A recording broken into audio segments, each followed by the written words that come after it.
Bueno, bienvenidas, bienvenidos. Yo no suelo leer las biografías cuando presento a un orador, pero lo voy a hacer, en este caso no es muy larga, pero lo voy a hacer porque lo amerita en este caso.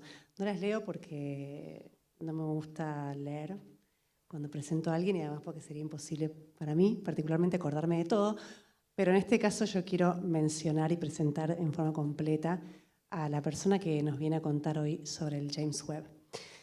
El doctor Juan Carlos Forte es licenciado y doctor en astronomía, su especialidad es la astrofísica, de la Universidad de La Plata y realizó su postdoctorado en el Kitt Peak National Observatory en Estados Unidos, en Arizona. Su especialidad es la investigación en sistemas estelares antiguos y su contexto cosmológico. Actualmente es académico titular de la Academia Nacional de Ciencias de Argentina. Juan Carlos ha sido investigador superior del CONICET y profesor titular en la Facultad de Ciencias Astronómicas y Geofísicas de la Universidad Nacional de La Plata, de la cual fue además decano. Se desempeñó como representante de la Argentina en el Board de Directores del Observatorio Gemini, un consorcio internacional que incluye a varios países y opera 2 telescopios de 8 metros de diámetro.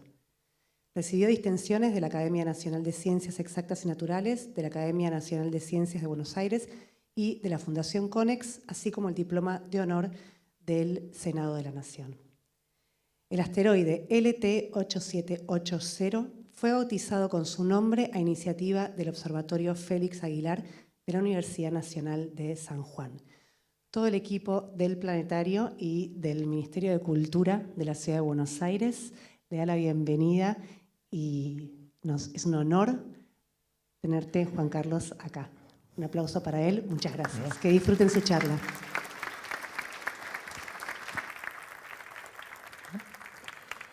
Bueno, muchísimas gracias, Estefanía, por la presentación y muchas gracias a todos ustedes también por acompañarnos y desafiar el tránsito de un viernes a la noche. El tema central de esta charla es el telescopio James Webb, muy conocido, uno de los telescopios más mediáticos. Fue puesto en órbita en diciembre de 2021 y en este lapso ha generado algo así como 1.600 trabajos de investigación. Como contraste, a la derecha está esta figura de Pandora, un personaje mitológico que un buen día abrió la caja y, bueno, nuestra vida cambió. Vivíamos una vida feliz y, bueno, vinieron todos los problemas que nos rodean. En realidad, en el caso, insisto, muchos portales presentan una visión casi trágica de los resultados del web, títulos tales como "La ciencia nos ha engañado", "Los resultados del web son terribles para la humanidad" y así siguiendo. Así que mi intención es reivindicar un poco a Pandora dentro de un rato, porque inclusive esta Pandora existe y le da una mano muy importante al web para conseguir su objetivo más ambicioso. Lo que ven en esta imagen a la derecha es James Webb, director de NASA en el momento en que se hacían las misiones Apolo. Y en el medio hay un grupo de personas muy felices. Esta imagen es de 2007. Habían terminado el diseño del telescopio y también habían definido cuál iba a ser la ciencia prioritaria de este instrumento. El aparato no se parece mucho a lo que estamos acostumbrados a ver de un telescopio. Es su espejo principal y toda esta plataforma, a ver cómo podríamos decir esto, es una plataforma que protege al telescopio de la radiación solar. La coincidencia respecto a los fines científicos fue inmediata. Lo que trataba de hacer el Webb es llegar hasta el principio de lo que llamamos la era estelífera del universo, lo que llamamos el amanecer cósmico, cuando empiezan a aparecer las primeras estrellas en el universo. No hasta el Big Bang, porque en esta era, entre las primeras estrellas y el Big Bang, hay una pantalla que es muy brillante y que al mismo tiempo es opaca. Brillante porque es el momento en que el universo se hace transparente, unos 380.000 años después del Big Bang, y opaca porque no nos deja ver qué pasó antes por medio de telescopios. El segundo objetivo fue el estudio de las atmósferas de planetas extrasolares. Desde luego hay muchos más temas de investigación, pero estos eran los dos primordiales. En cuanto al diseño, de vuelta, esto es 2007, el diseño no pasó ninguna prueba que lo aceptara cuando se lo confrontó con las condiciones que iba a trabajar este aparato a 1,5 millones de kilómetros de la Tierra. De manera que hay que esperar 14 años más, hasta el 2021, cuando estuvo en la nariz del cohete que lo llevó al espacio. Estos son los ladrillos con los cuales la astronomía construye el universo. Este zoológico de galaxias, hay de todo tipo, esferoidales a la izquierda, discoidales, espirales, en fin, son morfológicamente distintas. Pero recordemos que estas son galaxias del barrio cósmico, ¿verdad? Nosotros vivimos en un suburbio de una gran metrópoli, el suburbio que llamamos el grupo local, con 2 o 3 galaxias dominantes y muchísimas galaxias enanas. Pero las galaxias atrás en la historia del universo seguramente eran diferentes. Esto es el producto final de la evolución después de 13.000 millones de años. Así como los astrónomos construimos un universo con estos ladrillos, las galaxias, los físicos, por ejemplo, lo hacen usando este aparato, el colisionador de hadrones. Esto tiene como 5 kilómetros de diámetro o algo por el estilo. Acá se ve una pista de aterrizaje, lo cual le da la unidad del tamaño. Entonces, estos dos caminos, por acá y por acá, tienen que llevar al mismo universo, ¿verdad? No puede haber diferencias. Sin embargo, hay un tema abierto porque este es el reino de las teorías gravitatorias, por ejemplo, la teoría general de la relatividad, y este es el reino de la cuántica. Y cuando uno trata de conectar estas dos cosas, hay algunas inconsistencias notables. Insisto que esta es una inconsistencia que tiene que ver con los mecanismos lógicos de la mente de los seres humanos, porque en la naturaleza la gravedad y los fenómenos cuánticos se llevan muy bien. Pero estas son las herramientas, ¿verdad? Telescopio, el acelerador de partículas, y lo que nos importa es ver cuál es el núcleo de esta charla que aparece aquí. Esto suena intimidante, inmediatamente uno se remite a la teoría de relatividad, la teoría de cuerdas, muchísimas teorías complejas. Pero a mí me gustaría resaltar que esto tiene que ver con nuestra vida cotidiana. Primero, después hablaremos de enfoques más complejos. Pero estamos todo el tiempo recorriendo esta escalera. Si nos llevamos mal con el espacio y el tiempo, la materia nos penaliza.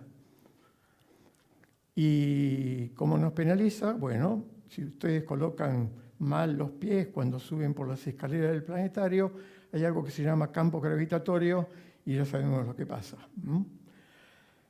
Y todo este recorrido tiene que ver con esto que está al final. Sin energía, nuestros mecanismos biológicos no funcionan. Esto parece un planteo muy descarnado de lo que es el ser humano. Yo sé que filósofos, artistas, historiadores en este momento pueden estar enojados conmigo, porque ¿dónde están los grandes logros de la humanidad? Bueno, todo eso es cierto, estoy de acuerdo, seguro, pero si no tenemos energía, nada de eso tampoco existe. Nuestro manejo actual del tiempo es bastante sofisticado.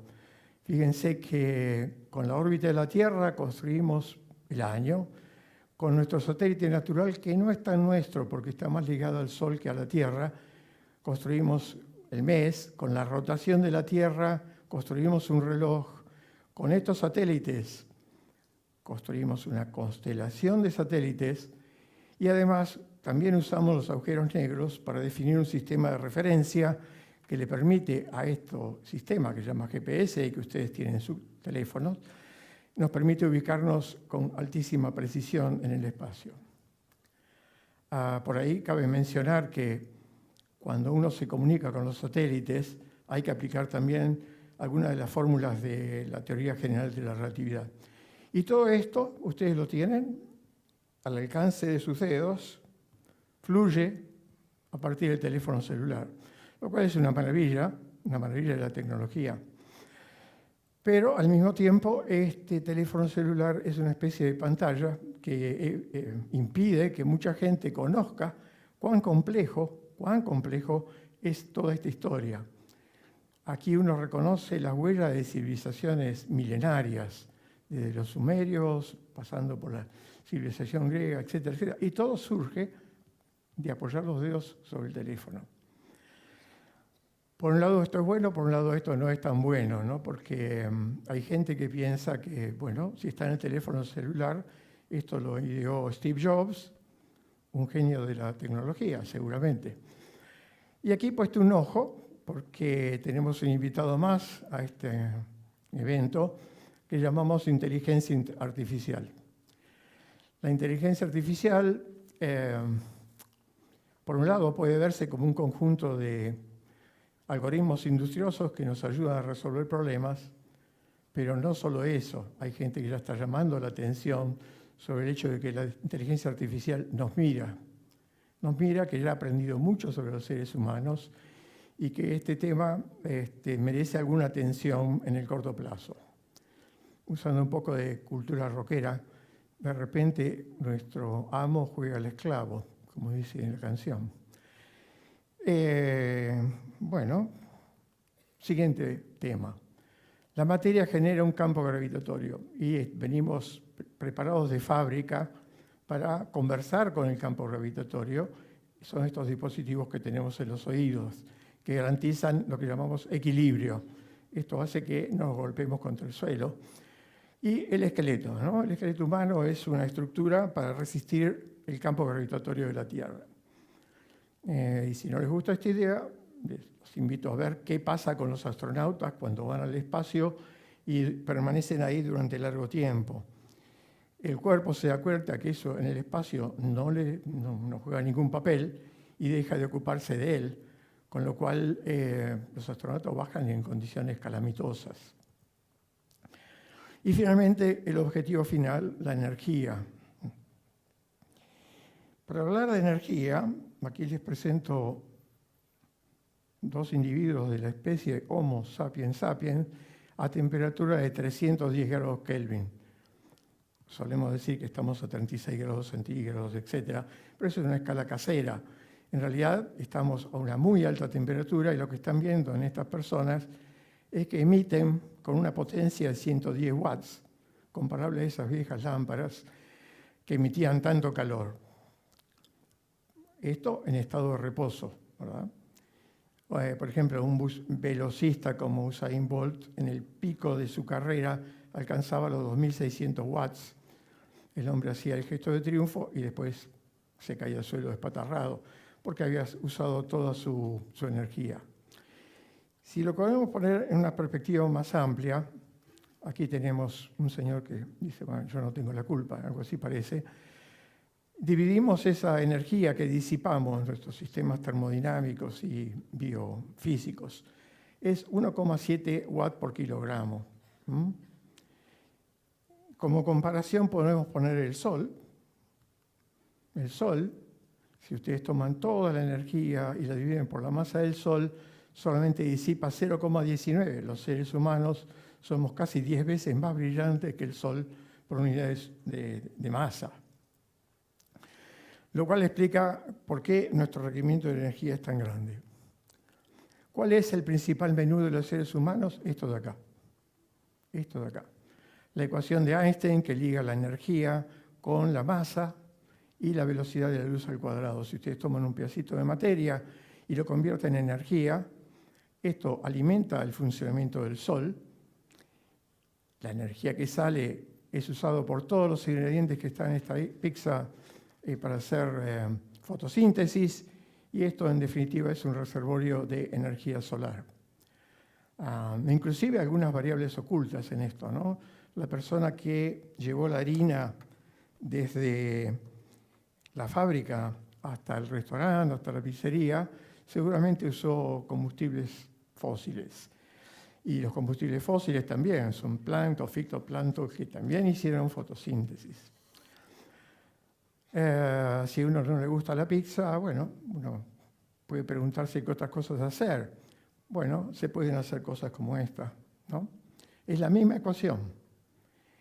La podemos usar para alimentarnos o para diseñar bombas atómicas que, como sabemos, modulan la política en este planeta. En los años 20 había una pregunta que sonaba muy tonta para mucha gente: ¿por qué brillan las estrellas? Bueno, cuando alguien se dio cuenta que esto podía funcionar en el interior de las estrellas, inmediatamente terminó en esto de acá. Así que no era una preocupación tan tonta para nada. Entonces, hasta aquí la astronomía como una herramienta de supervivencia. Civilizaciones muy diferentes en todo el planeta han construido estos monumentos para observar el movimiento del Sol y de la Luna y manejar la agricultura, por ejemplo. Y suerte que lo han hecho, porque si no, no estaríamos hoy charlando aquí. Pero hay un momento de la historia en que esto cambia. Cambia en una pequeña zona del mar Mediterráneo, aquí en el este de Grecia y estas islas que están entre Grecia y Turquía. Y para hablar de lo que pasó aquí hay que hacer un viaje de 2.500 años. 2.500 años parece una enormidad, pero como decía Carl Sagan, de repente a veces tenemos que mirarnos como especie y no como individuos. Y este viaje de 2.500 años solo representa 8 milésimos de la historia del Homo sapiens sobre la Tierra. O sea, esto ocurrió hace un parpadeo en esos términos. ¿Qué ocurrió en este lugar? De repente aparecieron personas como Eratóstenes, Aristarco y Parco, astrónomos, que Eratóstenes mide la curvatura de la Tierra, Aristarco mide la distancia a la Luna y al Sol con un método conceptualmente correcto, y Parco se da cuenta que el eje de rotación de la Tierra se bambolea como un trompo. Y hay otros personajes, desde luego, y pongo primeros aquí a Euclides, que idea una geometría, que es la que aprendimos en cuarto o quinto grado. Si ustedes usan la geometría de Euclides, pueden hacer, con un poquito de trabajo nomás, llegar a estos mismos resultados. Entonces aquí en el medio aparece un conjunto de personas, yo no astrónomos, matemáticos, la poderosa matemática. Digo poderosa porque todavía discutimos si la matemática ha sido inventada por los seres humanos o si estaba ahí en la naturaleza esperando que la descubriéramos. Y en este otro espacio, pongo dos nomás, Arquímedes, este señor que cuando tenía buenas ideas gritaba eureka, era muy hábil con las palancas y con temas que tenían que ver con la hidráulica, y Demócrito, que empieza a pensar en la materia compuesta por átomos. Así que esta tríada de astrónomos, matemáticos y físicos tienen una conexión en el origen de la cultura occidental. En realidad la astronomía tiene una conexión directa con la matemática inmediata, pero con la física recién empieza a interactuar 1.600 años después. No, perdón, 2.000 años después. ¿Qué pasó con estos conocimientos tan de avanzada? Probablemente eran demasiado avanzada, y por lo que ocurre en Europa, en esas épocas, quedan en un estado de congelamiento por casi 2.000 años. No hubo ningún avance significativo durante este periodo tan largo. Al rescate de esos conocimientos viene la cultura islámica, que reimplanta en Europa, en un proceso que no fue muy gentil, pero ocurrió, los conocimientos de Grecia en todos estos temas astronómicos, matemáticos, hacen estos maravillosos instrumentos, astrolabios mecánicos, inventan el álgebra, y el impacto de esta situación se ve en las constelaciones. Las constelaciones tienen nombres griegos, pero las estrellas tienen nombres árabes, ¿no? Muy notable. Tenemos que navegar hasta el siglo XVII para que aparezcan los Cuatro Magníficos. Nicolás Copérnico, que pone el Sol en el centro del sistema solar, y lo hace de una manera bastante tímida. El prólogo dice algo así como: no tomen esto muy en serio, es un juego matemático. Copérnico sabía que por ahí andaba la Inquisición y que la hoguera estaba lista. Bueno, ya sabemos para qué. Kepler, de estos cuatro, es probablemente el que tiene menos prensa, comparado con Galileo Newton, por ejemplo. Kepler tenía una obsesión con Marte.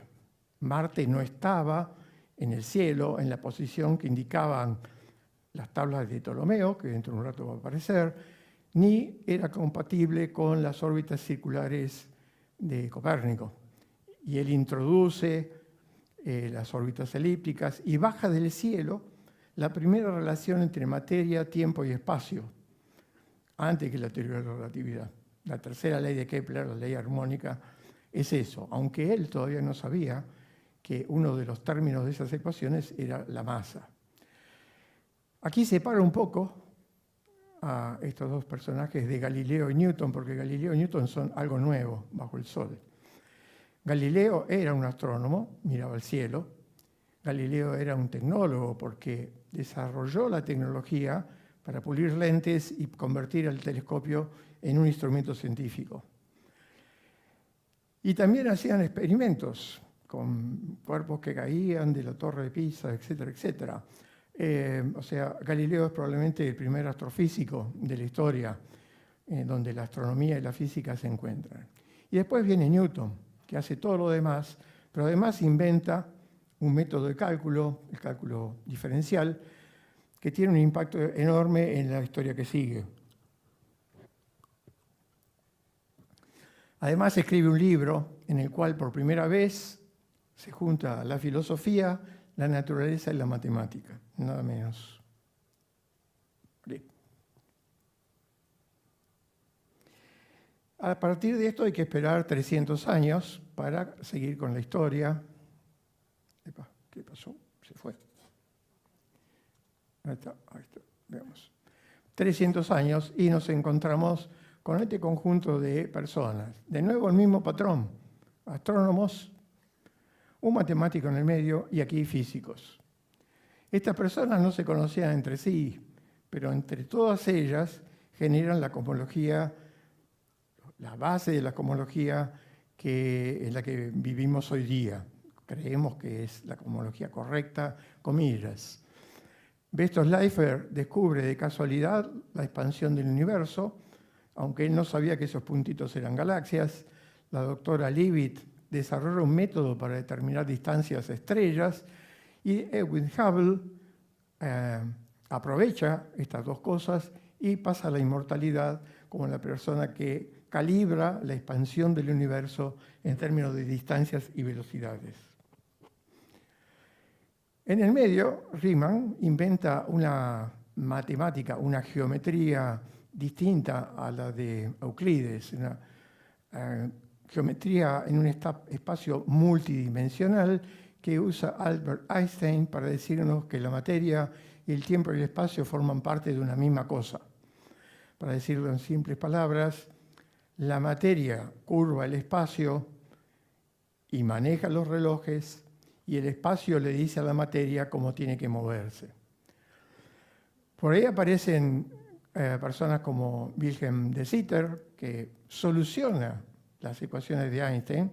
Einstein no las soluciona, las plantea, pero no encuentra. De Sitter encuentra una primera solución simplificada que es muy popular todavía hoy día. Y finalmente aparece el padre Georges Lemaitre, que era belga, y que usando las expresiones de la teoría de la relatividad, introduce lo que se llama una métrica, una manera diferente de mirar las mismas ecuaciones. Y es el inventor de la teoría del átomo primitivo, ¿no? que después se va a convertir en el Big Bang, como veremos en un momentito. Hay un famoso encuentro entre Einstein y Lemaitre, donde Einstein le dice: su matemática es maravillosa, pero su física es horrible. Así que, bueno, Lemaitre tiene un impacto muy grande sobre un cardenal en Roma, que años después se convertiría en el Papa Pío XII. Pío XII quería introducir elementos de la teoría de Lemaitre en la liturgia. Así que la historia cuenta que Lemaitre hacía grandes esfuerzos para que eso no ocurriera, para bajar un poco el entusiasmo. Y aquí ocurre un encuentro entre dos culturas distintas. Aquí está Hubble mostrándole a Einstein en el observatorio de Lick que su universo estaba en expansión. Para Hubble había un gran problema, porque lo que esa calibración mostraba es que las galaxias más lejanas se movían más rápido. Esto es, hacía falta más energía de movimiento, y esto era muy difícil de explicar. En cambio, Einstein le dice: no hay ninguna energía de movimiento, lo que está pasando es que el espacio se está inflando, o sea, las galaxias se alejan, pero no porque se muevan, sino porque el espacio se infla. Bueno, un concepto muy revolucionario, muy difícil de entender. Einstein en ese momento se convirtió en un rockstar, daba conferencias en todo el planeta y solía decir que no podía creer que cuanto menos lo entendía la gente, más lo aplaudían. Bueno, ¿por qué está esta pirámide acá? Porque el señor Lick tenía mucho dinero, quería inmortalizarse con una pirámide más alta de las de Egipto, y mandó a medir las pirámides, y alguien lo convenció por el camino que mejor que construir una pirámide, construyera un observatorio, que lo es, uno de los observatorios más importantes del mundo. Pero Lick no hizo su fortuna en Estados Unidos, no la hizo allí. Él describía ese lugar como bastante salvaje. Lick hizo su fortuna en la ciudad de la Furia, o sea, lo que conocemos con el nombre de Santa María de Buenos Aires. ¿Sí? El origen de su fortuna fue ese, arreglando y haciendo pianos. ¿Sí? Vueltas tiene la historia, ¿verdad?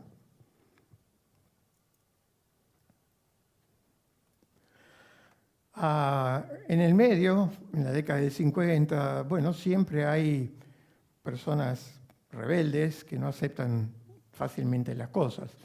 Y acá están tres cosmólogos, no es Gold, Bondi y Hoyle.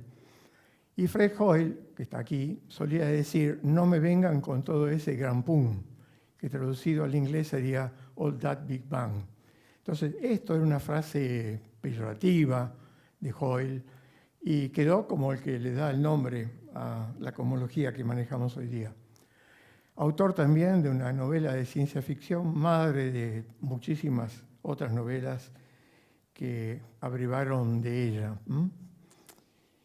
Bueno, volviendo al tema de que esos conocimientos se congelaron, y aquí aparece un nuevo personaje que apenas mencioné. Esto es un cuento, creo que es una fantasía onírica, en el cual me encuentro en una conversación con Claudio Ptolomeo, hasta acá. ¿Qué hizo él?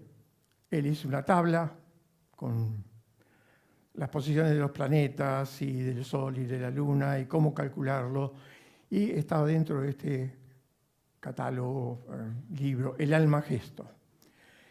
El éxito del Almagesto se extendió por 1500 años. O sea, no había nada que hacer, ya estaba todo resuelto, la gente dejó de mirar para arriba. El universo de don Claudio tenía la Tierra en el centro, los planetas girando alrededor, y como a veces los planetas van en una dirección y otras veces en otra, inventó los epiciclos, ¿no? Bueno, desde la superioridad que nos dan los años, le hubiéramos dicho a Ptolomeo: usted lo que hizo es un planetario, eso no tiene que ver con la realidad, ¿no? El planetario que está en el pasillo, este Arturito que está en el centro de la sala, hace exactamente lo mismo.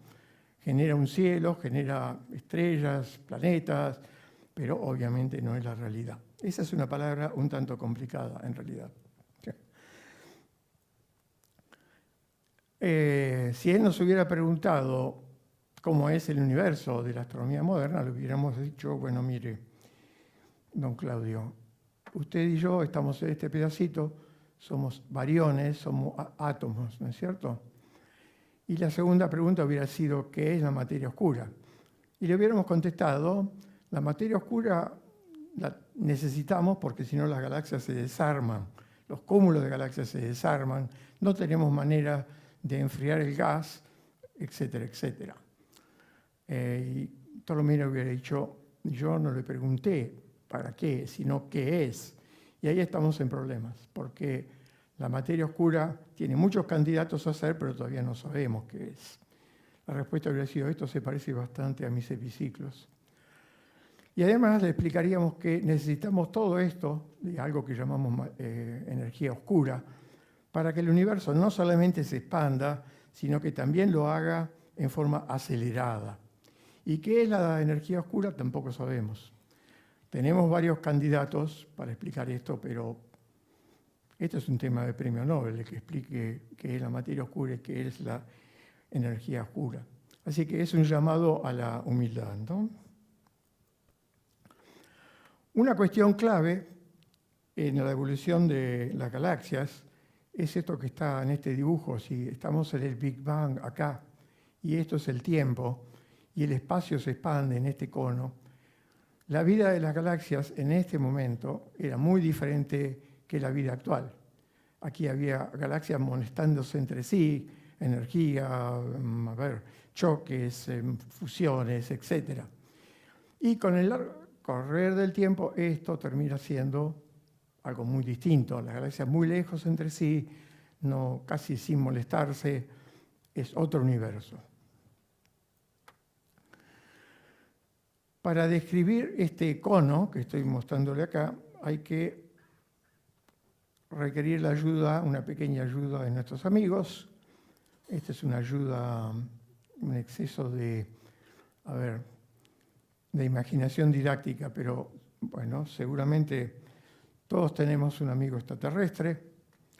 Este en particular nos visitó aquí en el planetario en algún momento, y las primeras frases del diálogo, uno espera frases así que queden grabadas en la historia. Lo que dijo es, no tiene internet, acá está, usando lo que tenemos. Efectivamente, para hacerle este favor, le cargamos algo a la cuenta, le pedimos, ya que usted viaja por el espacio y por el tiempo, nos podría hacer un pequeño favor, que voy a contar ahora. Este favor es el siguiente. Le diríamos, mire, acá tenemos un espacio de 4 dimensiones. En este eje está el tiempo, en este eje está la distancia. Bueno, inmediatamente nuestro amigo extraterrestre hubiera dicho, como 4 dimensiones, acá hay 2.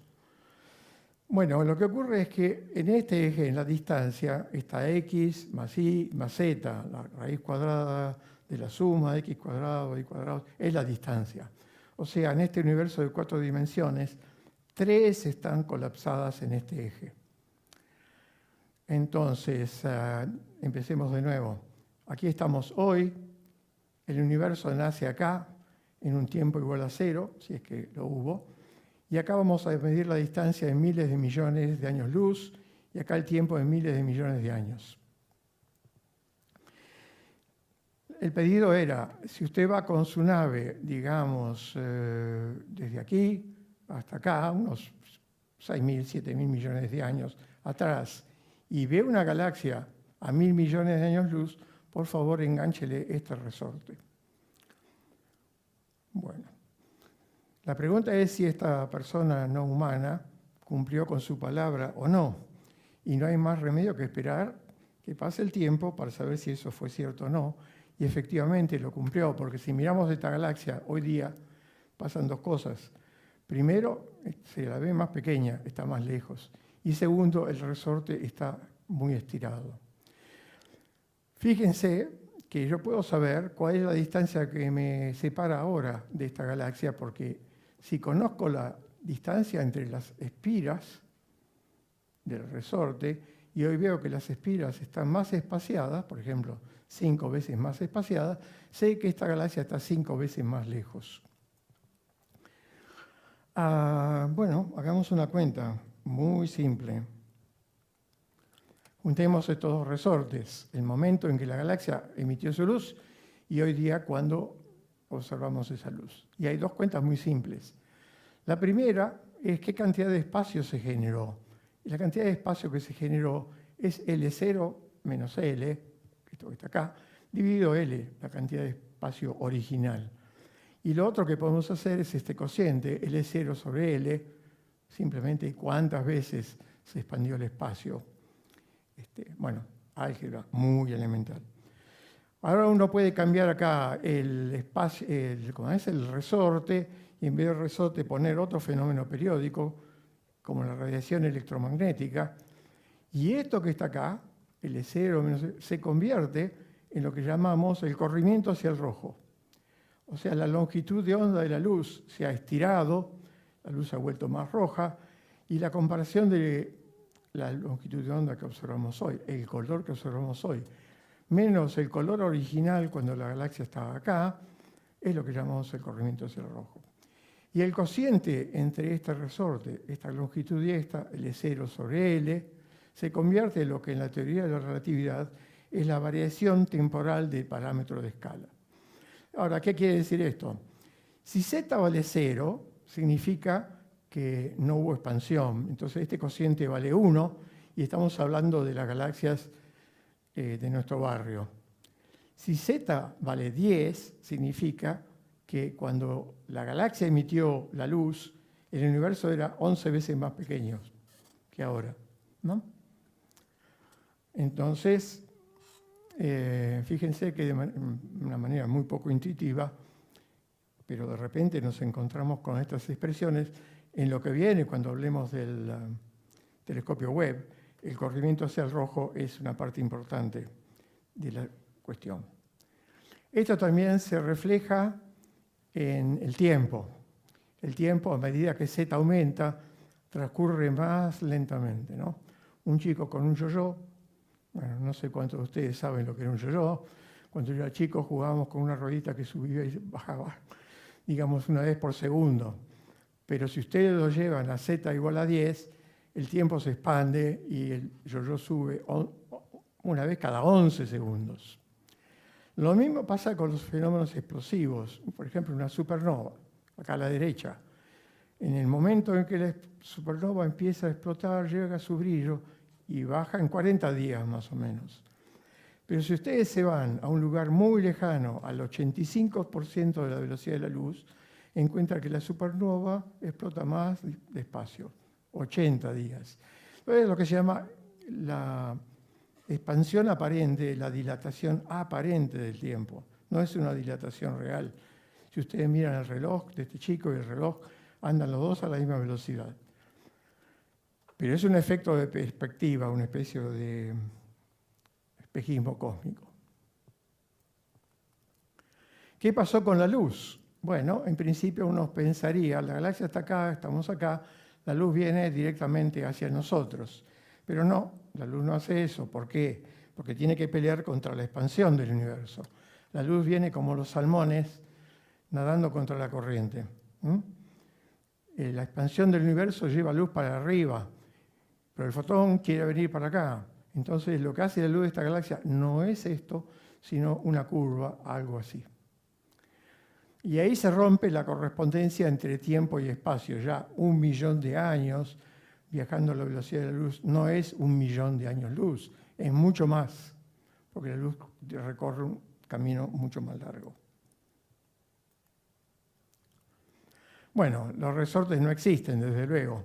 Para medir la distancia a la galaxia en el momento en que el extraterrestre le enganchó el resorte, tenemos que medir la distancia a esa galaxia y usamos el método de la vela patrón, muy simple. Si tenemos una vela, sabemos cuánto brilla. Si alguien toma esta vela y se va más lejos, vemos que es más débil. Comparando estos dos brillos, sabemos a qué distancia se encuentra esta de acá. Si se van a 100 metros, la luz de la vela disminuye en un factor 10.000. Pero las velas tienen que ser todas iguales, ¿no? No pueden ser mezclar acá velas de la catedral y una vela de cumpleaños. Tienen que ser exactamente iguales. Y para eso tenemos lo que llamamos las supernovas de tipo 1, donde esta estrella, que originalmente es una enana blanca, explota y libera siempre el mismo tipo de energía. Hay algún pequeño detalle por ahí, pero bueno, no conviene, no. Vamos a olvidarnos ese pequeño efecto por el momento. A la fecha conocemos 3.000 supernovas con distancias muy bien determinadas con este método. O sea, es como si el extraterrestre les hubiera enganchado esos 3.000 resortes al mismo tiempo.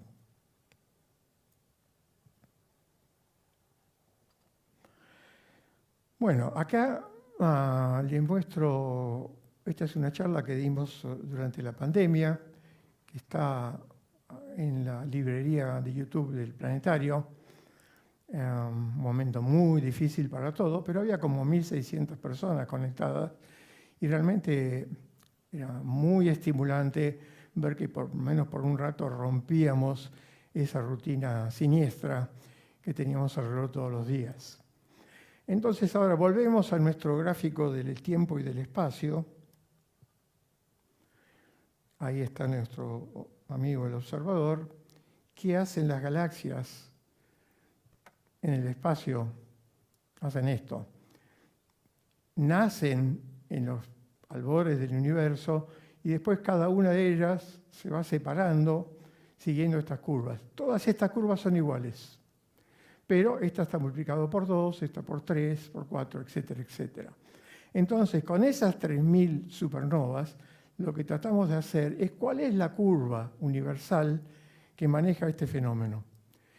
Y estas curvas, la forma, dependen de la cantidad de materia oscura y átomos que pongamos en esa mezcla. En este cálculo muy elemental, en este universo de juguete, no hay materia oscura, hay materia, lo que no hay es energía oscura. Si ustedes le ponen materia oscura encima, las curvas se doblan para arriba. Así que ese es uno de los desvelos de la astrofísica moderna.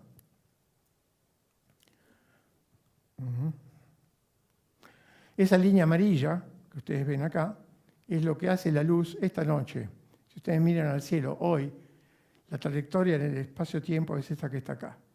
Y Webb está sintonizado para ver la luz de las galaxias dentro de 1.000 o 2.000 millones de años del inicio de la era estelífera, como veremos.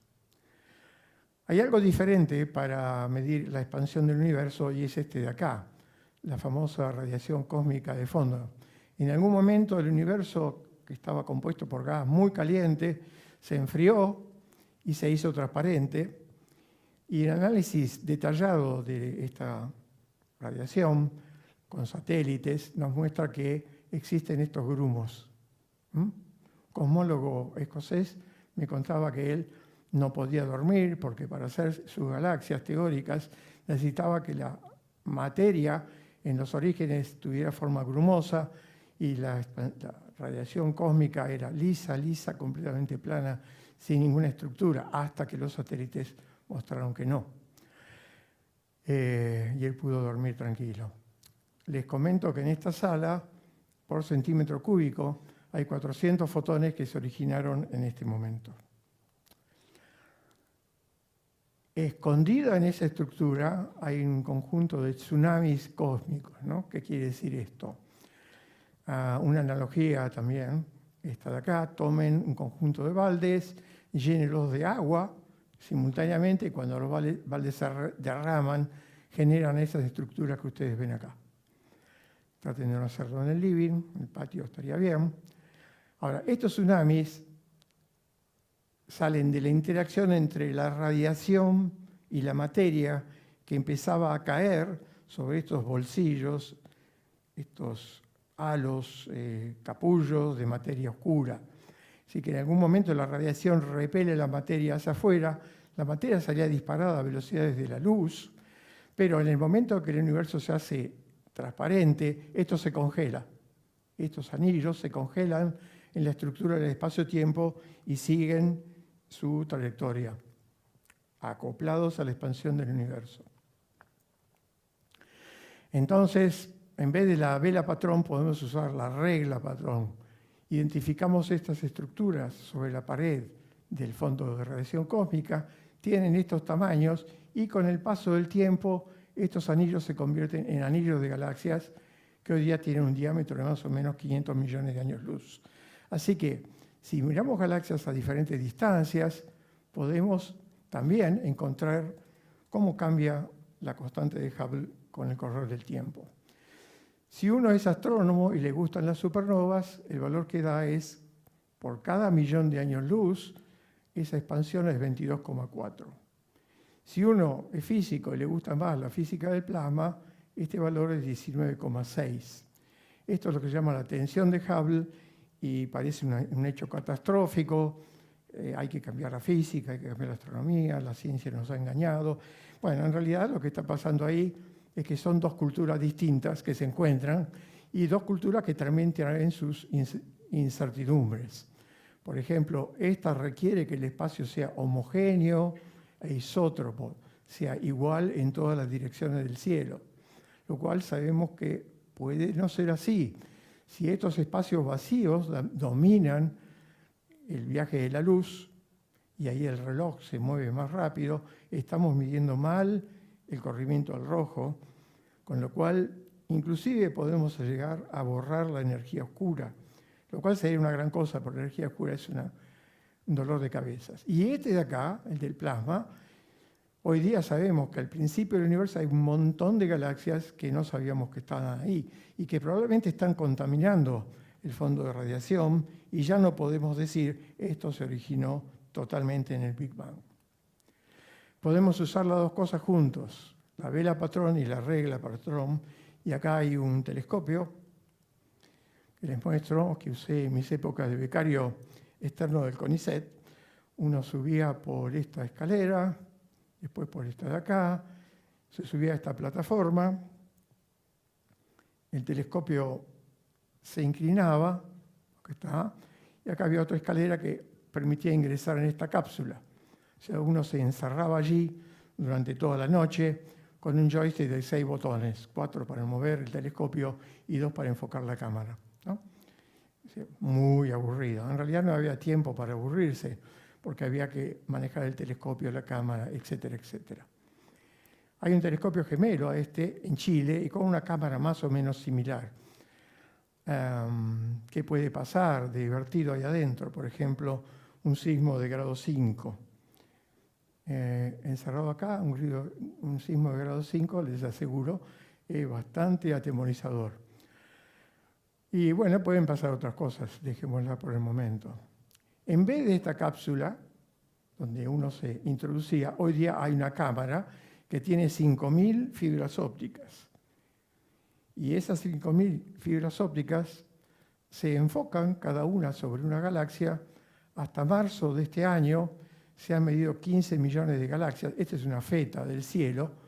Esta es la distancia que nos separa y esta es la posición en esa feta.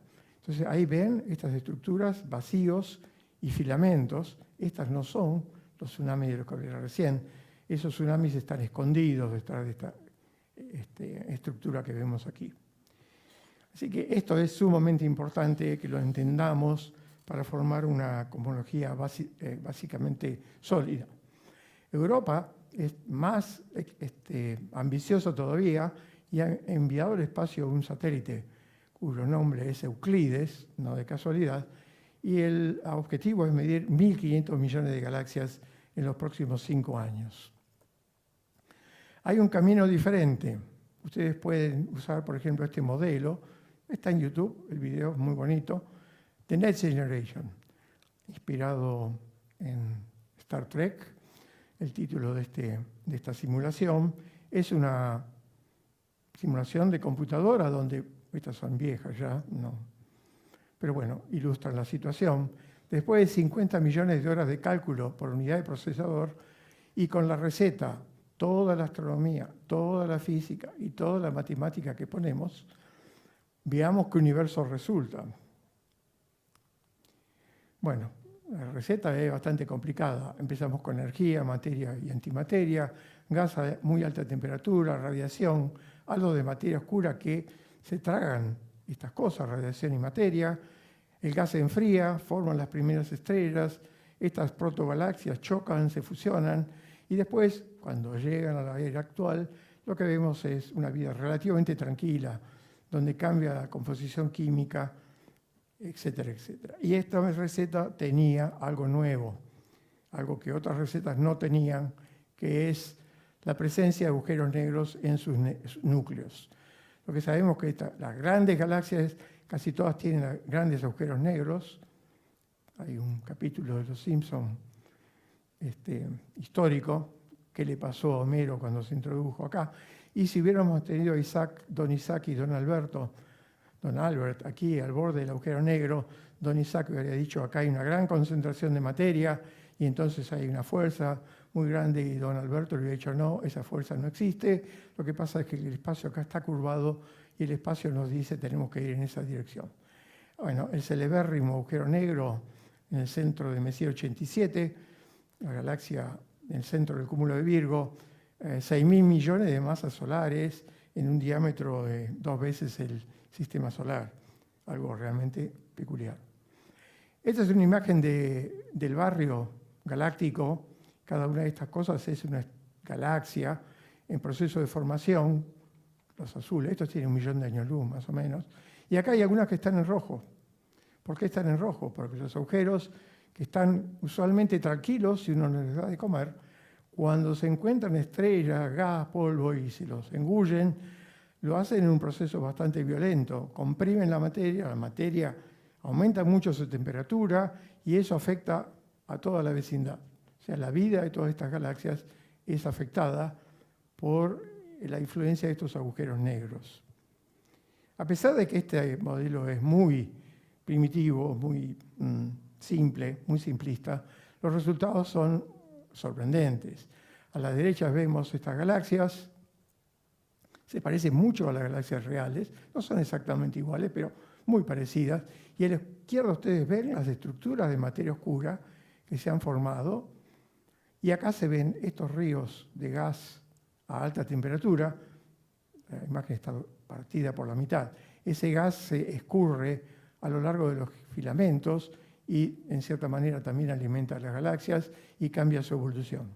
Este es un trabajo del año 2014. Bueno, está todo explicado. Las galaxias se parecen, usamos las fórmulas corresponde. ¿Qué podemos hacer ahora? Una siesta, ¿no? O sea, ya trabajamos mucho. Bueno, esta siesta simbólica es la misma que ocurrió en los tiempos de Ptolomeo y su Almagesto. Es decir, tenemos la sensación de que hemos explicado todo y entonces el universo nos deja dormir un rato y de repente nos sacude un poco y nos despertamos de una manera también no muy gentil. Y esta segunda parte de la historia, ahora sí vamos directo al web, se inicia con el telescopio de Galileo, este telescopio que está acá, 30 milímetros, lo estrenó en Padua y en Florencia, está en un museo en Florencia. Cuando la primera vez que vi este instrumento, mi familia aterrada vio que yo me arrodillaba delante de este aparato, en situación de éxtasis, digamos, que se terminó cuando vino un señor de seguridad y me miró fijo. Difícil explicarle qué estaba haciendo ahí adentro. Más quería ver un poquito más cerca. Bueno, un telescopio esencialmente es un embudo. Si ustedes quieren recoger fotones de objetos muy débiles, lo que tienen que hacer es aumentar el tamaño del embudo y entonces por eso tenemos telescopios de grandes diámetros.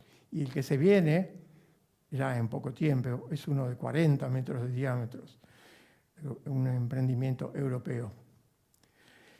Esto que ven acá, tan horrible y muy decepcionante, es lo que se ve cuando uno observa una estrella de primera magnitud con un telescopio de 8 metros de diámetros. Horrible. La energía se distribuye por todos lados, la imagen se parte. Bueno, esto es lo que uno quiere. Lo que uno quiere es que esto se convierta en un solo punto. porque estas son múltiples imágenes de la misma estrella. Y esto se logra con lo que se llama la óptica adaptiva, que hacen funcionar lo que se llaman telescopios inteligentes. Aquí les muestro dos de nuestros telescopios.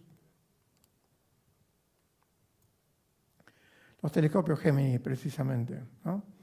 Uno está en el norte chico chileno, el otro está en Hawái. Acá se ven los países que hacen funcionar estos observatorios. Ahí ven bandera de Estados Unidos, bandera de Argentina, Brasil, Canadá, Chile. La primera vez que se izaba la bandera de Corea del Sur, un gigante tecnológico, y Australia. ¿Qué hace la Argentina allí? Bueno, es una historia muy interesante que está contada en un video de YouTube del Instituto de Astrofísica de La Plata, si lo buscan. ¿De qué manera guiamos al telescopio la óptica para que corrija esos efectos? La atmósfera se sondea con estos rayos láser. Hoy día son sistemas de varios haces al mismo tiempo. Estos en principio generan una estrella artificial a 80 kilómetros de altura. El telescopio las ve y las compara con la imagen teórica. Y si la imagen teórica no es la que debiéramos, la que estamos viendo, algo está ocurriendo con la atmósfera y entonces la óptica se deforma para compensar el movimiento atmosférico. La mejor manera de sacarse ese problema de encima es irse por encima de la atmósfera, lo que hizo el legendario telescopio Hubble hace ya 35 años. Hubble es el primer telescopio miope de la historia. Los primeros resultados de Hubble se contaron aquí en Buenos Aires, en una reunión con 1.500 astrónomos de todo el mundo. Y gran decepción, porque esto, un error muy grosero, había producido un espejo muy mal tallado.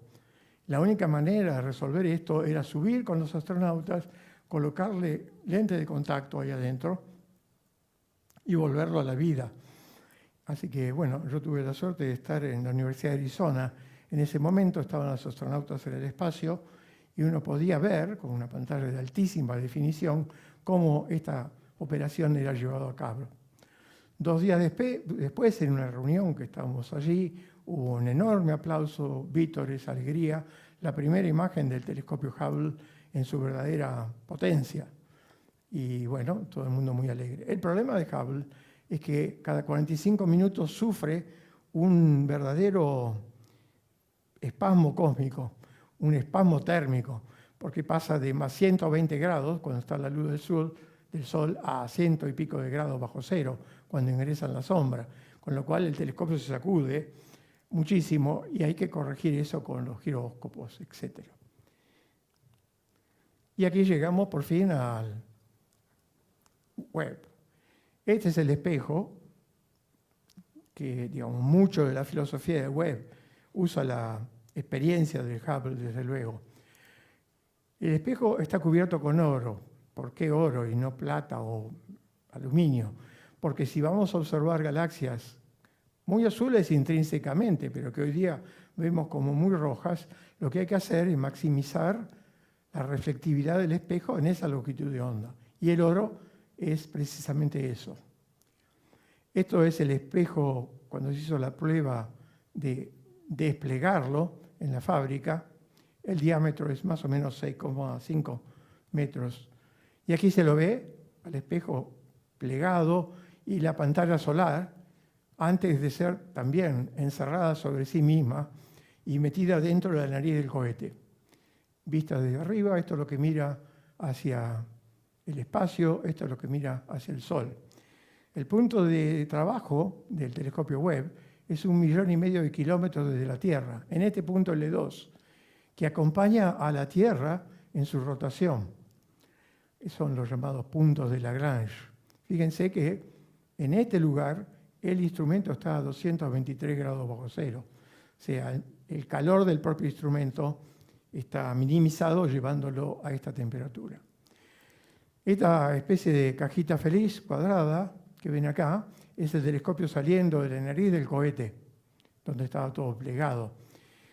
Desplegar el telescopio y que éste llegara hasta el punto L2 insumió 35 días de terror, porque hubo 120 maniobras para desplegarlo, y todas fatales. Si una sola de ellas fallaba, el telescopio quedaba inutilizado.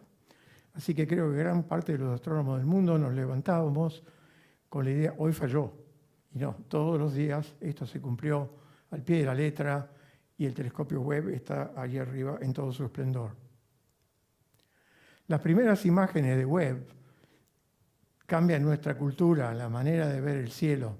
Esto es una nursería estelar, pero lo que estamos viendo aquí no son estrellas, es polvo calentado por las estrellas que remite su luz en el infrarrojo. Esto es una galaxia espiral, tal como lo vemos con nuestros telescopios. Esto es como lo vemos con el Webb. No vemos estrellas, vemos esta estructura muy compleja. Esto es polvo, donde el polvo ayuda al enfriamiento del gas y a la formación de las estrellas. Otra imagen más, esta es una combinación de la imagen roja es Webb, polvo, y la imagen azul es Hubble, es estrellas. Y así podríamos seguir toda la noche mostrando imágenes muy bonitas. Ahora bien, aquí entramos en el terreno de la cosmología, que es qué esperábamos ver con el Webb, el amanecer cósmico. Esperamos ver una imagen muy caótica del universo, algunas estrellas muy calientes por aquí y por allá, calentando el gas, haciéndolo brillar, pero un patrón absolutamente caótico. Bueno, aquí está la primera sorpresa. Esto no miren esto, que es un objeto de campo. Pero esta galaxia, la galaxia del dragón antorcha, está vista como era cuando el universo era 6 y pico de veces más pequeña que hoy. A 12.500 millones de años atrás, pero es prácticamente idéntica a la Vía Láctea. Brazos, espirales, un núcleo muy brillante. Esto no tenía que ocurrir, porque en aquellos modelos teóricos la galaxia le toma como 5 o 6 mil millones de años formarse. Y esto es solamente 1.000 millones de años después del Big Bang. La cosa diferente es que esta galaxia forma estrellas de una manera muy furiosa, 66 veces más violentamente que en nuestra Vía Láctea.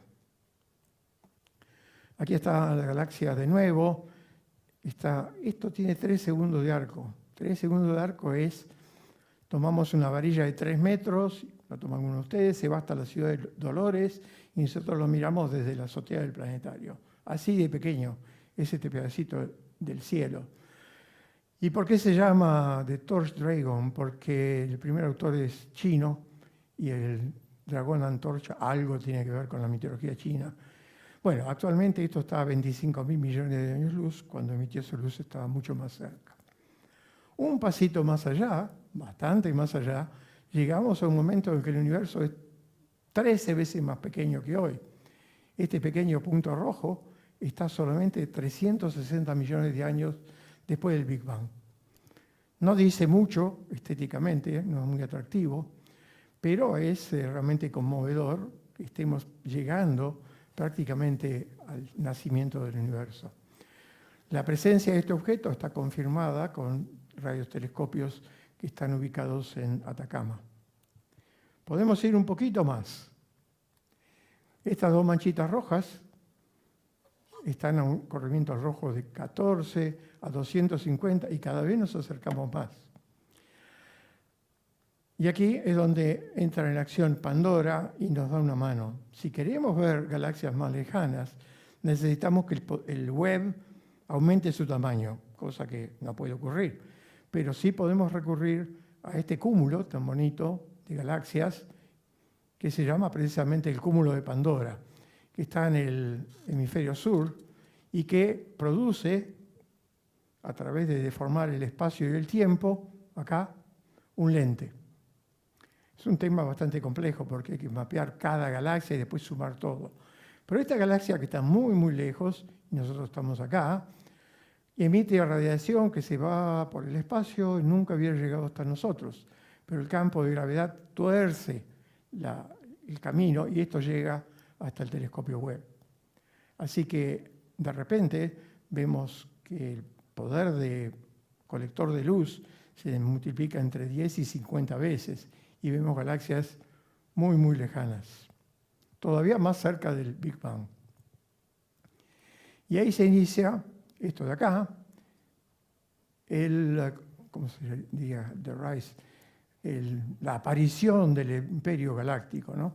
Ahí está el maestro Yoda diciéndole a Luke dos cosas. Primero, nunca entiendo por qué esto se llama la Guerra de las Galaxias, cuando está muy claro que esto es Star Wars y es la Guerra de las Estrellas, ¿verdad? Y por otro lado le está diciendo que si él quiere mover objetos por el espacio, tiene que creer en la fuerza. Si él no cree en la fuerza, los objetos no se mueven y él se llenaba de moretones, si recuerdan la icónica escena. Bueno, ahí por el camino les comento que yo estoy entrenado para mover objetos por el espacio, prácticamente en forma ilimitada, solamente abusando de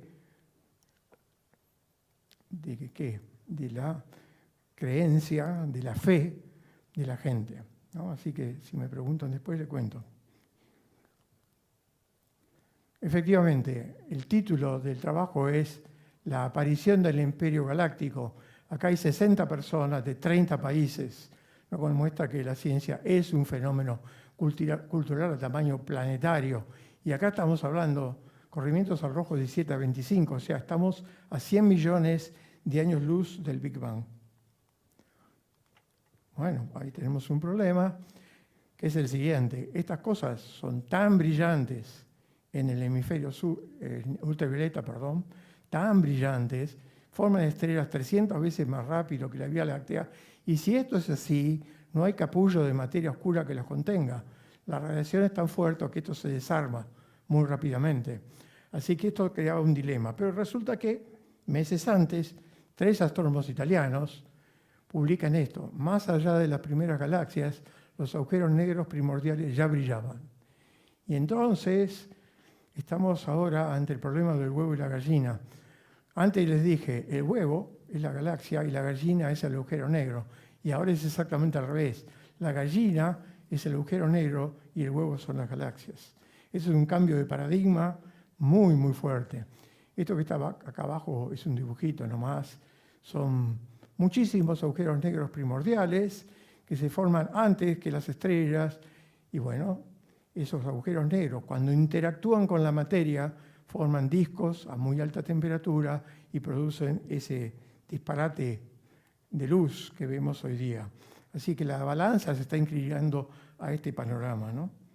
Muy distinto, pero no es el fin de la ciencia funciona así. Creemos esto, mejoramos nuestras ideas a medida que observamos. No es algo que se congela en el tiempo. Y al contrario, en vez de ser una tragedia, es algo fascinante, algo que nos desafía constantemente. También están estos pequeños puntos rojos que Webb encuentra por todos lados, que también probablemente son variantes de esto que le acabo de contar recién. ¿Cuál es la situación actual? Y ya voy terminando. Esto es un enorme rompecabezas. Estamos ante un rompecabezas de muchísimas piezas y uno espera que las futuras generaciones de astrónomos armen esta rompecabezas, vengan al planetario y nos muestren algo distinto.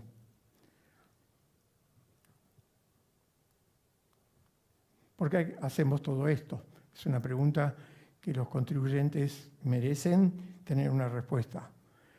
No digan que lo hacemos porque la humanidad es curiosa, somos curiosos y todo eso, porque eso no funciona.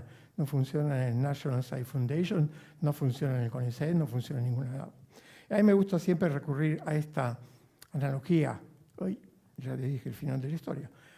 La analogía es que, pero bueno, ¿cómo?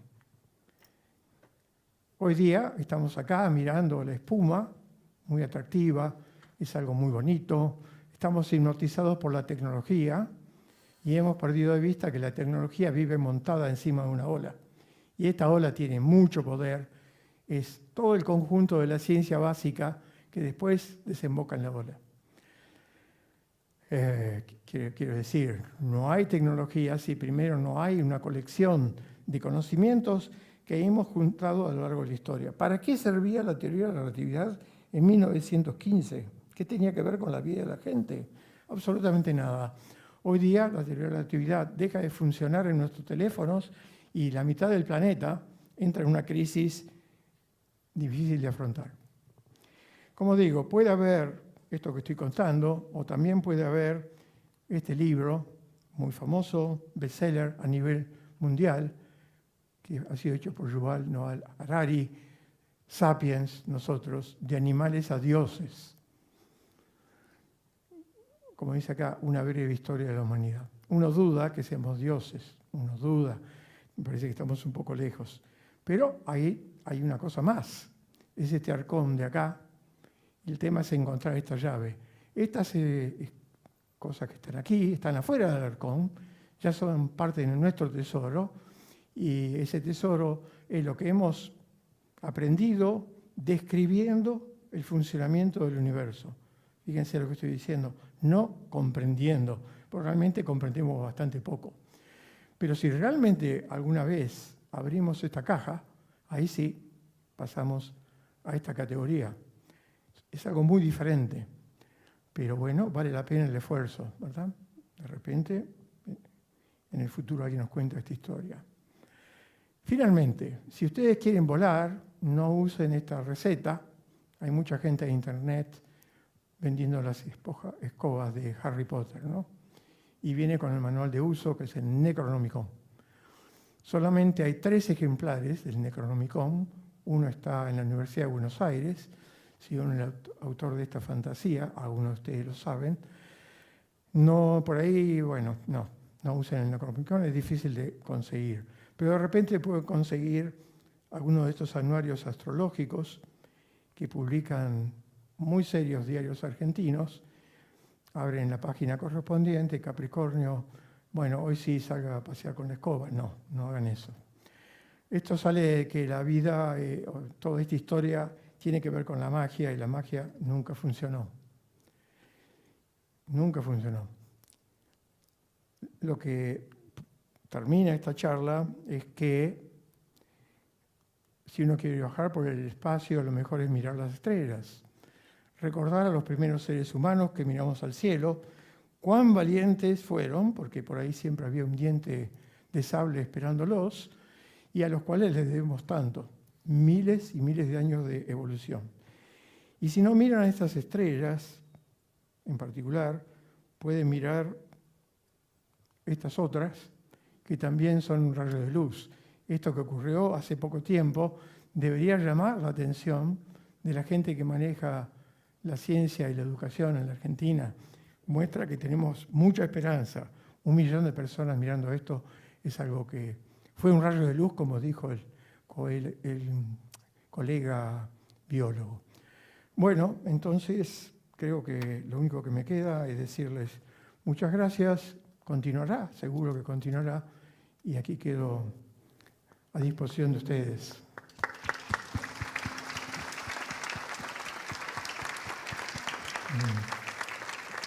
Bueno, vamos a abrir un espacio de preguntas. Quienes quieran hacer alguna consulta, por favor les pido que levanten la mano, así podemos ir con el micrófono y hacerla en el micrófono. Así que quien tenga alguna pregunta, levanta la mano.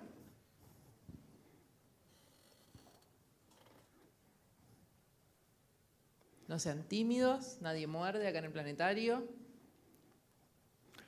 Me llama la atención que ustedes no quieran saber cómo hacía el maestro Yoda. Si no me lo preguntan, acá no se los digo. Bueno, empiezo por ahí. El maestro Yoda abusa de la fe de la gente. Si ustedes quieren mover una silla desde esta puerta hasta el planetario, lo que tienen que hacer es lo siguiente.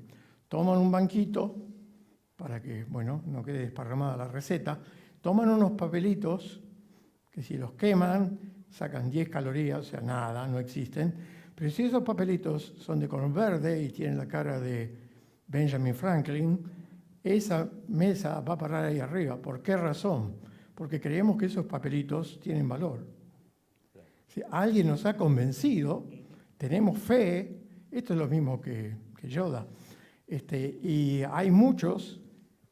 Bueno, es una cosa característica de los seres humanos. ponernos de acuerdo sobre que ciertas cosas que no existen funcionan como nosotros queremos que funcionen. Y eso es una capacidad de abstracción que en principio no parece presente en ningún otro tipo de habitantes de este planeta, ¿verdad? Bueno. Juan, buenas noches. Jorge. Necesariamente con estas imágenes que nos muestra James Webb, ¿estamos llegando al fin de la teoría del Big Bang? No, para nada, no. Eso tiene que ver mucho con la mala difusión en algunos portales. Lo que está diciendo es que tenemos que entender mejor cómo se forman las galaxias. Porque la gente que hizo esos modelos que les mostré calibró algunas fórmulas usando la galaxia que conocemos hoy día. Y hoy sabemos que esas galaxias son distintas. Esos modelos son una especie de maestro de nuestra ignorancia. Las cosas ocurrían de una manera diferente antes. Pero no hay por qué cambiar todavía la teoría del Big Bang. La radiación de fondo está a 380.000 años del Big Bang en esta teoría. Es posible que la edad del universo cambie, es posible, pero esto no elimina la teoría del Big Bang para nada. Hay muchas teorías alternativas. Esta es la más popular, lo cual no significa que dentro de un tiempito venga alguien acá y diga esto no es cierto. Porque como dije antes, la ciencia es un proceso interactivo que se va mejorando constantemente. Si nos equivocamos, nos equivocamos. Pero por el momento no, esto no está en grave peligro. Perdón, una cosita. Las Sí. imágenes que mostraste sobre lo más lejano, digamos, que está sacando James Webb, Sí. se sitúan a pocos años del inicio teórico del universo según el Big Bang. Claro. Si se traspasa ese límite... Bueno, a ver. Los telescopios no traspasan la radiación de fondo, no la traspasan. La esperanza es que los detectores de ondas gravitacionales nos digan qué pasó con la materia antes. Y eso es fundamental, porque en el momento en que el universo se hace transparente, ahí empezamos a ver cómo nacen las galaxias. Y por el momento no tenemos esa información. Eso va por el camino de la astrofísica teórica. Pero la astrofísica teórica tiene un momento en que se encuentra con esa pared, en la cual uno deja de observar y empieza a creer solamente en la matemática. La matemática puede ser muy elegante, muy consistente, pero la matemática tiene 1000 caminos y no sabemos cuál es el que eligió la naturaleza. Hasta que eso se aclare, no vamos a saber cómo fue el principio del universo realmente. Las imágenes de esas galaxias, también esto está pésimamente explicado. Esas galaxias, si ustedes las miran desde el Big Bang, son muy jóvenes, a 150 millones de años, menos que algunas eras geológicas de la Tierra, ¿no? Si las miran desde acá, son galaxias que tienen 13.400 millones de años. Depende de uno se pare. Pero esas son galaxias que están naciendo. Hoy día tienen 13.400 millones de años, pero no las vemos como son hoy. Las estamos viendo cuando el resorte era chiquito, cuando el extraterrestre le enganchó el resorte, ¿verdad? Estaba mucho más cerca de nosotros. Así que no. Hay una especie de clickbait, ¿cómo se llama esto? El anzuelo de Internet, que pone estos títulos simplemente para que la gente lo vaya a ver. Y lo malo es que mucha gente lo crea, ¿no? Esto no funciona, vamos a comprar las escobas de Harry Potter. Eso es terrible. Buenas noches, doctor. Una pregunta, no sé si filosófica o una pavada. ¿Este es el primer Big Bang o es el último Big Bang que conocemos? Bueno, es una buena pregunta. No sé. Creo que nadie sabe eso. Hay gente que propone, porque realmente es difícil de explicar, porque la idea original es que una fluctuación del campo de energía produjo todo lo demás. Bueno, pregunta, ¿y dónde salió la fluctuación del campo de energía? Sí, entonces hay gente que trata de proponer la idea de que el Big Bang es un fenómeno cíclico. El famoso Roger Penrose dice que cuando este universo se convierta en una sopa cuántica, cuando los neutrones y los protones decaigan y se conviertan en energía, insisto, una sopa cuántica, no haya galaxias, no haya nada, ahí la historia empieza de nuevo. Y él da sus argumentos. Son argumentos todavía un poco débiles, pero interesantes, porque diría que este universo es cíclico y que se repite y no nos tenemos que preocupar por el principio y el final, lo cual está muy ligado a nuestra vida cotidiana, ¿no? Estamos cableados con esta idea de que las cosas empiezan y terminan, y de repente el universo no hace eso. Pero como usted bien dice, esto es un tema filosófico, realmente. Bien. Bueno, ¿alguna pregunta más? ¿Alguien por allá? Muy bien, ahí vamos. Un segundo que voy con el micrófono. En la charla vos hablaste de la cantidad de materia. ¿Hay algún tipo de proporción inusual entre la masa de los agujeros negros, estos tan jóvenes, y la galaxia que los contiene? Sí, veamos. La relación entre la masa de las galaxias y los agujeros negros supermasivos es bien conocida. Es una relación que se conoce. Cuanto más grande es la galaxia, más grande es el agujero negro. De ahí surge la idea del huevo y la gallina, ¿verdad? El agujero negro se está alimentando de la galaxia para crecer. Pero esto es algo completamente nuevo. Cuando uno mira para atrás en el tiempo, todavía sin entrar en la etapa esta que llamamos el surgimiento del Imperio Galáctico, si todavía no llegamos allí, vemos objetos que son agujeros negros sin duda, porque cuando uno mira la luz que emiten, tienen la señal, la firma de los agujeros negros que conocemos. Pero estos objetos que están en la interfase, no sabemos nada de ellos todavía.